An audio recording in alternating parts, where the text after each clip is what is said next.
In this guide, I'm going to show you how to play crossplay with friends online. Before we get into this guide, make sure to like the video and subscribe to the channel with all notifications on. It really does help with the channel and it lets us know that you want more content like this. We'd greatly appreciate it. And if at any point throughout this guide you did have any questions, just ask them down in the comment section below and we could help you out further. I'm going to be doing my best to reply to every single comment down there.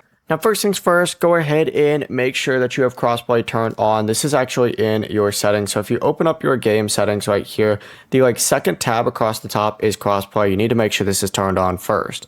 Once you go to make sure this is turned on, you just got to return to the home screen and select that friends icon down in the very bottom. And you're going to see all your friends on here. You're going to want to send them a message first and be like, yo, you want to play? And then from here, go ahead and return to the home screen and then go ahead and select play, choose play friend, and you can go ahead and start playing your friend by sending them an invite after you select your game settings. The process is that simple. They just have to accept on their end and you guys can play together across all the supported platforms. Before you leave this guide, make sure to like the video and subscribe to the channel with all notifications on. It really does help the channel and it lets us know that you want more content like this. We'd greatly appreciate it. And if at any point throughout this guide you did have any questions, once again, ask them down in the comment section below and we could help you out further. I'm going to be doing my best to reply to every single comment down there. Have a great rest of your day though.